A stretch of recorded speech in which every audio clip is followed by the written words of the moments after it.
நான் ரீசெண்டாக வந்து ரிச் டேட் புவர் டேட் படிச்சுட்ருக்கேன். அந்த புக்கில் வந்து ஒரு செக்மெண்ட் பார்த்தேன். அந்த செக்மெண்ட் உங்களுக்கு கூட ஷேர் பண்ணணும்னு தோணுச்சு. So I'm sharing this.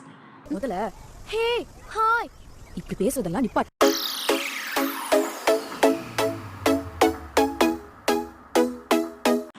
இந்த புக்கோட ஆத்தர் பேர் வந்து ராபர்ட். அவர் வந்து சின்ன வயசில் இருக்கும்போது ஒரு ஸ்கூலில் படிச்சுட்டு இருந்திருக்காரு. அந்த ஸ்கூலில் வந்து ரிச் பர்சன்ஸோட பசங்க மட்டும்தான் படிப்பாங்க. இவர் வந்து ஒரு சூழ்நிலையால் அந்த ஸ்கூலில் சேர வேண்டியதாகிடுச்சு. அந்த ஸ்கூலில் அவர் படிச்சிட்ருக்காரு.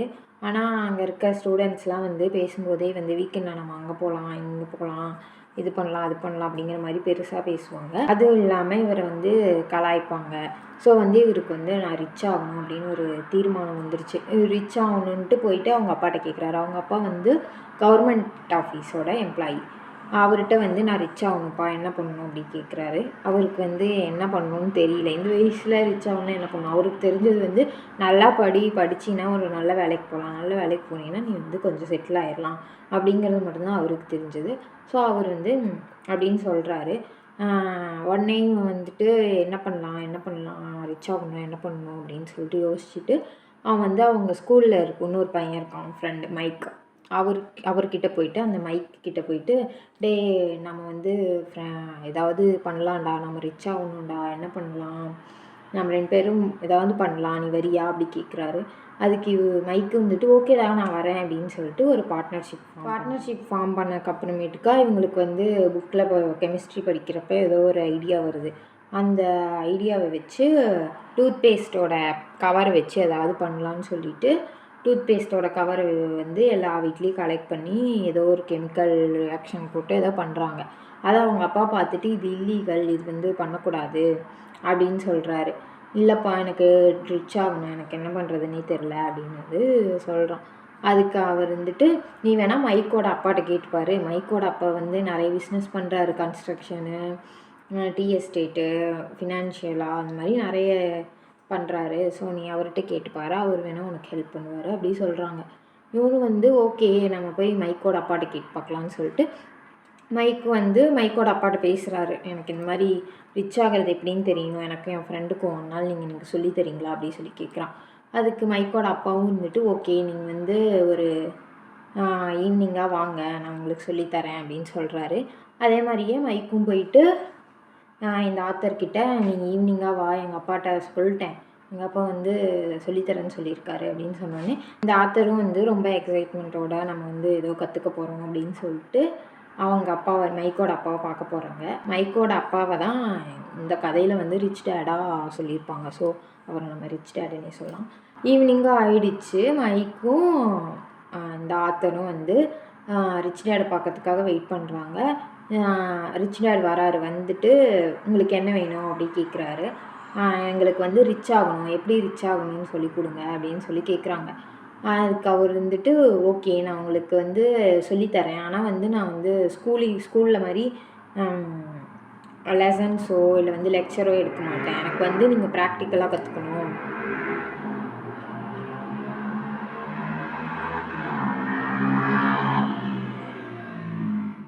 ஓகே நான் உங்களுக்கு வந்து எப்படி ரிச் ஆகணும்னு சொல்லித்தரேன், ஆனால் வந்து நான் வந்து ஸ்கூலில் நடத்துகிற மாதிரி லெக்சரோ லெசன்ஸோ எடுக்க மாட்டேன், நீங்கள் வந்துட்டு லிசன் பண்ணிவிட்டு உட்காந்துருந்துட்டு போயிடலான்னு நினைக்காதீங்க, நான் வந்து ப்ராக்டிக்கலாக இருக்கணுங்கிற மாதிரி சொல்லி தருவேன், உங்களுக்கு ஓகேவா டீலான்னு கேட்குறாரு. இதுக்கு வந்து இந்த ஆத்தருக்கு வந்து சாட்டர்டே ஆனால் வந்து ஒரு கேமில் வந்து ப்ராக்டிஸ் இருக்குது, அந்த கேமுக்கு போகணும் அப்படின்னு சொல்கிறாரு. ஓகேவா இல்லையா அதை மட்டும் சொல்லு, மற்றதெல்லாம் எனக்கு வேணாம் அப்படின்னு வந்து ரிச் டேட் சொல்கிறாரு ஸ்ட்ரிக்டாக. ஓகே கேம் தானே அப்புறம் விளையாண்டுக்கலாம், நம்மளுக்கு வந்து இப்போ ரிச் ஆகிறது தான் முக்கியம் அப்படின்னு சொல்லிட்டு ரிச் ஆகலாம் அப்படின்னு சொல்லிட்டு ஓகே அப்படின்னு அவர்கிட்ட சொல்கிறாரு. ஓகே நான் வந்து இதுக்கு வரேன், டீலுக்கு ஒத்துக்கிறேன் அப்படின்னு சொல்கிறாரு. ரிச் டேட் இருந்துட்டு நீங்கள் வந்து மார்ட்டின்னு ஒரு என் ஃப்ரெண்டு ஒருத்தவங்க இருக்காங்க, அவங்களோட கடைக்கு வேலைக்கு போங்க, அவங்க வந்து சனிக்கிழமையானால் 3 hours வேலை செய்யுங்க, 1 hourக்கு 3 cents கொடுப்பாங்க, மொத்தம் 9 cents ஆகும் 1 dayக்கு, ஸோ வாங்கிட்டு வந்துடுங்க, இதுதான் உங்களுக்கு நான் கொடுக்குற வேலை அப்படின்னு சொல்லுவார். இவங்களும் போயிட்டு ஓகே ஜாலி நம்மளுக்கு வந்து ஒரு ஜாப் கிடச்சிருச்சு அப்படின்னு சொல்லிட்டு போய் செய்வாங்க. அந்த வேலை என்னென்னா ஒரு ஷாப்பிங் கடை, அந்த கடையில் வந்து செல்ஃபில் இருக்க பொருள்லாம் எடுத்துகிட்டு க்ளீன் பண்ணிவிட்டு மறுபடியும் அதுலேயே அடுக்கி வச்சிடுறோம். இது வந்து அவங்க செய்ய செய்ய அவங்களுக்கு வந்து செம போர் ஆயிடுச்சு. அவனுங்களும் வந்து செஞ்சு பார்த்துட்டே இருந்தாங்க. இவரும் வந்து ஆத்தரும் வந்து காசு வந்தோடனே காஸ்மிக் புக் வாங்கிடுறது அந்த மாதிரி பண்ணிகிட்டு இருந்தார். அதுக்கப்புறம் ஒரு 3 வீக்ஸ் போச்சு. 3 வீக்ஸ் போனோடனே இவருக்கு வந்து எனக்கு முடியல, நான் இது வந்து குவிட் பண்ணணும்னு நினைக்கிறேன் அப்படின்னு சொல்கிறாரு. ஸோ குவிட் பண்ணணும்னு நினைக்கிறேன்னு ஃபஸ்ட்டு அவங்க அப்பாட்ட சொல்கிறாரு, அந்த கவர்மெண்ட் எம்ப்ளாயி அப்பாட்ட. கவர்மெண்ட் எம்ப்ளாயி அப்பாட்ட போய் சொன்னதுக்கு அவர் என்ன சொல்கிறாரு, நீ வந்து 25 சென்ட்ஸ் இல்லை 30 சென்ட்ஸ் கேளு, இது வந்து ரொம்ப கம்மி. அதுவும் இல்லாமல் நம்ம ஊரில் வந்து சில்ட்ரன் வந்து வேலைக்கு போகக்கூடாதுங்கிற லா இருக்குது, அதையும் மீறி வந்து அவர் வேலைக்கு போக சொல்கிறாரு. ஸோ வந்து நீ அவர்கிட்ட வந்து எக்ஸ்ட்ரா பார்கெயின் பண்ணு அப்படின்னு சொல்கிறாரு. சரி பார்கெயின் பண்ணலான்னு சொல்லிட்டு இவனும் பார்கெயின் பண்ணுறேன், இல்லைன்னா நான் வந்து வேலைக்கே வரல அப்படின்னு சொல்லலான்ட்டு ஆத்தர் வந்து போகிறாரு ரிச் டேடை பார்க்குறதுக்கு. ரிச் டேடை பார்க்குறதுக்கு போய் வெயிட் பண்ணுறாரு. ரொம்ப நேரமாக வெயிட் பண்ணுறாரு. இந்த ஆத்தர் வெயிட் பண்ணுற இடத்துலையே இன்னும் ஒரு 3 பேர் இருக்காங்க. அவங்களாம் வந்து ரிச் டேடோட எம்ப்ளாயீஸ். அவங்களும் அவரை பார்க்குறதுக்காக வெயிட் பண்ணிகிட்ருக்காங்க. அவங்க எல்லாருமே 1/2 hour 3/4 மணி நேரத்துக்கு மேலே வெயிட் பண்ணிட்டே இருக்காங்க. அதுக்கப்புறம் தான் ஒவ்வொருத்தரையாக ரிச் டேட் கூப்பிட்றாரு. இது வந்து இவருக்கு செம கோவம் ஆகுது. ஏன்னா ஒரு பர்சன் எப்படி வெயிட் பண்ண வைக்கலாம், இது வந்து கொஞ்சம் நல்லா இல்லை அப்படிங்கிற மாதிரி. கடைசியாக எல்லா வேலையும் முடிச்சுட்டு ரிச் டேட் வந்து ஆத்தரை பார்க்கலான்னு சொல்லிட்டு கூப்பிட்றாரு. ஆத்தரும் உள்ளே போயிட்டு சொல்லு என்ன வேணும் அப்படின்னு சொல்லி ரிச் டேட் கேட்குறாரு. அதுக்கு ஆத்தர் இருந்துட்டு நான் வந்து இந்த வேலையை விடுறேன் அப்படின்னு சொல்கிறாரு.